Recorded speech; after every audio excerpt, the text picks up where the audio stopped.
தாவேகா கட்சியில் இணைந்த செங்கோட்டையனுக்கு முதல் நாளே அவமானம். இது தேவையா? கொந்தளித்த அதிமுகவினர்.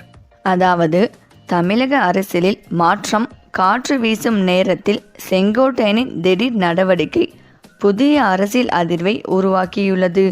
அவர் எந்த கட்சிக்கு செல்லப் போகிறார் என்ற ஊகங்களுக்கு இப்போது தெளிவு கிடைக்க தொடங்கியுள்ளது. தமிழக வெற்றி கழகத்தின் இணைய உள்ளார் என்ற செய்தி சூடு பிடித்துள்ள நிலையில் செங்கோட்டையன் தனது முக்கிய ஆதரவாளர்களுடன் சென்னைக்கு வந்துள்ளார். அவரின் வருகை அரசியல் வட்டாரங்களில் பெரும் பேசு பொருளாக மாறியுள்ளது. மேலும் நேற்று காலை 11 மணியளவில் செங்கோட்டையன் தனது எம்எல்ஏ பதவியை ராஜினாமா செய்தார். இது அவர் புதிய அரசியல் பாதையை தேர்வு செய்யும் உறுதியான சிக்னலாக பார்க்கப்படுகிறது. ராஜினாமாவை தொடர்ந்து இன்று மாலையே நடிகரும் தமிழக வெற்றி கழக தலைவருமான விஜயை அவர் சந்திக்கும் வாய்ப்பு இருப்பதாக தகவல் வெளியாகியுள்ளது.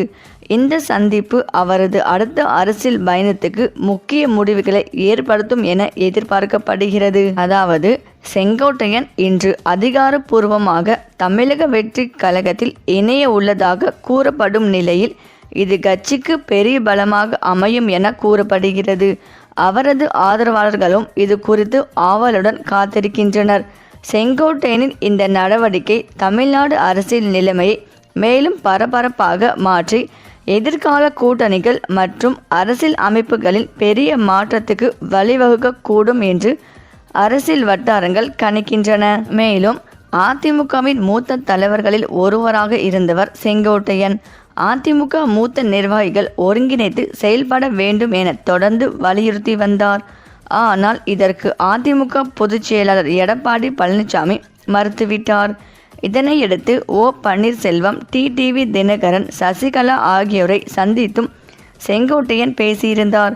இதனால் அதிருப்தி அடைந்த இபிஎஸ் செங்கோட்டையனை கட்சியிலிருந்து நீக்கி அதிரடியாக அறிவிப்பு வெளியிட்டார். இந்த நிலையில் அதிமுக மூத்த நிர்வாகியாக இருந்த செங்கோட்டையன் நடிகர் விஜயின் தாவேகாவில் இணைய இருப்பதாக தகவல் வெளியாகியுள்ளது. இது தொடர்பாக அதிமுக பொதுச் செயலாளராக இருந்த முன்னாள் முதலமைச்சர் ஜெயலலிதாவின் உதவியாளர் பூங்குன்றம் வெளியிட்டுள்ள பதிவில், 1 வருடத்திற்கு முன்பு நடந்த உரையாடல் இன்று என் மனதை மீண்டும் மீண்டும் எரித்து எண்ணங்களை எண்ணற்ற திசைகளில் தள்ளுகிறது. நமது இயக்கத்தில் இன்று நிர்வாகியாக வலம் வரும் எனது நண்பரும் அப்போதுதான் பகிர்ந்த பேச்சுகள் இன்று நினைத்து பார்க்கும்போது வியப்பையும் வேதனையும் ஒரு சேர அளிக்கிறது. அப்போது அவர் நடிகர் விஜய் பற்றி மிக தெளிவாக ஒரு கருத்தை சொன்னார். அவருக்கு அரசியல் தெரியாது, எதுவுமே தெரியாமல் ஒருவர் எப்படி வெற்றி பெற முடியும்? அவரின் பேசும் பாணி, நம்பிக்கை யாரோ தெரிந்த ஒருவரை பற்றி பேசுவது போல இருந்தது. நான் அமைதியாக கேட்டேன். பின்னர் சொன்னேன், இல்லை, வெளியில் அவருக்கு செல்வாக்கு பிரம்மாண்டம். தமிழகத்தை பொறுத்தவரை கலைத்துறையின் மீது மக்களுக்கு கொள்ளை காதல். ஒரு நடிகர் மக்கள் மனதை எட்டி பார்ப்பது எளிது. குறிப்பாக சிறுவயது பிள்ளைகள் அவரை பிடித்த கதாநாயகனாக ஏற்றுக்கொண்டிருக்கிறார்கள். அவர் தன்னை மக்களிடம் கொண்டு போய் சேர்க்க வேண்டியதில்லை. ஒவ்வொரு வீட்டிலும் அவரை தெரியாதவர் யாரும் இல்லை என்று சொல்லும் அளவிற்கு சென்று சேர்ந்திருக்கிறார். அதுவே அரசியலுக்கான முதல் படி. உடனே அவர் மீண்டும் அதெல்லாம் அவருக்கு ஒத்து வராதுங்க, நடிப்பு வேறு அரசியல் வேறு என்றார். நீங்கள் சொல்வது சரி, ஆனால் அவர் தன்னை நாளுக்கு நாள் வளர்த்து கொள்ளலாமே. நீங்கள் பார்த்தபோது விஜய் அப்படி இருந்திருக்கலாம். நாளை அவர் தன்னை மாற்றி கொள்ளலாம் அல்லவா? வரும்போது எல்லோரும் அரசியல் ஞானியாகவா வருகிறார்கள்? எதிலும் பின்வாங்காமல் தைரியமாக மக்கள் நலனில் அக்கறை கொண்டவராக மாறினால் கட்டாயம் வெற்றி பெற முடியும் என்றேன். அவரோ உடனே மறுத்து, அவருக்கு பூத் தெரியுமா, பூத் கமிட்டி போட தெரியுமா என்றார். அவரின் நம்பிக்கையை கேட்ட நான் எதிரே பார்த்து கேட்டேன், சரி, உங்களுக்கு பூத் தெரியுமா? தெரியும் என்றார். வாக்குச்சாவடி முகவர்களை எப்படி நியமிக்க வேண்டும் என்பது குறித்து தெரியுமா? நல்லா தெரியுமே என்றார். உங்கள் மாவட்ட அரசியல் நிலைமை என்ன? மற்ற கட்சிகள் யார் செல்வாக்கானவர்? நீங்கள் சார்ந்து இருக்கும் கட்சியில் யார் நல்லவர் கெட்டவர் என்பது தெரியுமா? இது பற்றி உங்களுக்கு தெரியுமா? அவர் ஆர்வம் நிறைய நம்பிக்கையோடு, எனக்கு எல்லாம் தெரியும், நான் படுத்துதான் இங்கு வந்திருக்கிறேன், எனது தந்தை காலத்திலிருந்தே நான் அரசியல் செய்து வருகிறேன் என்று பெருமையாக சொன்னார். அதைத்தான் நான் அமைதியாக ஒரு கேள்வியாக மாற்றினேன். சரி, உங்களுக்கு இவையெல்லாம் தெரியும். அந்த அறிவும் அனுபவம் கொண்ட நீங்களே விஜயின் பக்கம் சென்றால் என்ன ஆகும்? அவர் இன்னும் வலிமையானவராக மாற மாட்டாரா? உங்களை போன்ற விவரம் தெரிந்தவர்கள் நம் இயக்கத்தில் இருந்து அங்கு சென்றால் நிலைமை மாறாதா? சிறிது நேரம் அமைதிதான் பதிலாக கிடைத்தது. பிறகு சமாளிக்க தொடங்கினார். அப்போது நான் கூறியது ஒரு எளிய உண்மை. நீங்கள் கற்றுக்கொண்ட அனைத்தும் அவரிடம் சென்றால் அவரின் அரசியல் நிலைமை இன்னும் உறுதியானதாகிவிடும்.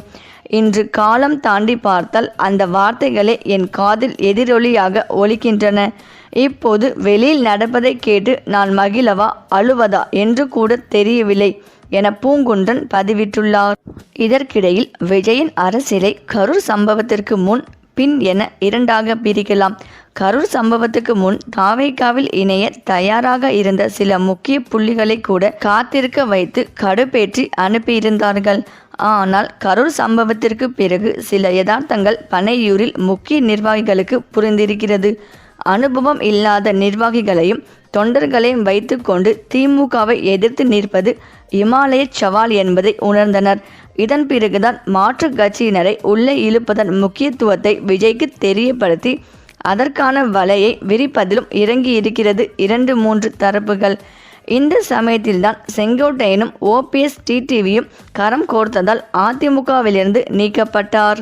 டெல்லி தான் அதிமுகவின் அணிகளை இணைக்கும் அசைன்மெண்ட்டை எனக்கு கொடுத்தது என ஓப்பனாக போட்டு உடைத்து பேசிய பிறகு பாஜக தரப்பிலிருந்து செங்கோட்டையனுக்கு எந்த தரப்பும் வெளிப்படையாக ஆதரவு கொடுக்கவில்லை. அதிமுக தொடக்கத்திலிருந்தே கட்சியில் இருப்பவர், எம்ஜிஆரால் எம்எல்ஏ ஆக்கப்பட்டவர், கட்சியின் சூப்பர் சீனியர். அத்தனை பகுமானங்கள் இருந்தும் எம்ஜிஆர் மாளிகைக்குள் இருந்து செங்கோட்டையனின் நீக்கத்திற்கு பெரிய எதிர்ப்புகள் கிளம்பவில்லை. எந்த பக்கம் நிற்கப் போகிறோம் என செங்கோட்டையன் தரப்பு குழப்பத்தில் இருந்த சமயத்தில்தான் அவரை ஆதவ் அர்ஜுனா தரப்பு தொடர்பு கொண்டு பேசியிருக்கிறது. உங்களை போன்ற சீனியர்கள் கட்சிக்குள் இருந்தால் எங்களுக்கு பேருதவியாக இருக்கும். நீங்கள் எதிர்பார்க்கும் உரிய மரியாதையும் கட்சிக்குள் கிடைக்கும் என பேசி செங்கோட்டையனின் மனதை மாற்றும் முயற்சிகளில் ஈடுபட்டிருக்கிறார். ஆதவ் அர்ஜுனாவும் செங்கோட்டையனும் நேரடியாக சந்தித்து பேசியிருக்கிறார்கள். செங்கோட்டையனுடனான மீட்டிங்கின் அப்டேட்டுகளும் விஜய்க்கு அடுத்தடுத்து கொடுக்கப்பட்டது என்கின்றனர் பனையூர் வட்டாரத்தினர். இந்த பேச்சுவார்த்தை போய்கொண்டிருந்த சமயத்தில்தான் தாவேகாவின் எஸ்ஐஆர் கண்டன கூட்டத்தில் சம்பந்தமே இல்லாமல் எம்ஜிஆர் கிட்டையும் கட்டமைப்பு இல்லைன்னு சொன்னாங்க. அவர்கிட்டையும் இளைஞர்கள் தான் இருந்தாங்க. செங்கோட்டையன் எம்எல்ஏ ஆன அப்போது அவரது வயசு 26 தான் என அவரை புகழ்ந்து பொடி வைத்து பேசினார் ஆதவ் அர்ஜுனா. 50 ஆண்டுகளுக்கு மேலாக அதிமுகவிலிருந்து விட்டு ஒரு புதிய கட்சியை நோக்கி பார்வையை திருப்புவதில் செங்கோட்டையனுக்கும் பெரிய மனத்தடை இருந்ததாகவும் சொல்கின்றனர் தாவேகாவின் முக்கிய நிர்வாகிகள். ஆனால் ஓபிஎஸ் போலவோ டிடிவி தினகரன் போலவோ தனி அணியோ கட்சியோ கட்டும் சூழல் செங்கோட்டையனுக்கு இல்லை என்பதை அவர் உணர்ந்திருப்பதாக கூறுகின்றனர். செங்கோட்டையன் போன்ற மூத்த அரசியல்வாதிகள் பனையூர் பக்கமாக திருப்பி விஜயின் இன்னும் நெருக்கமாக நினைக்கிறது ஆதவ் தரப்பு. கட்சிக்குள் ஆதவ் வந்தபோது பதவியோடு தான் வந்தார். அருண்ராஜ் வந்தபோது பதவியோடு தான் வந்தார்.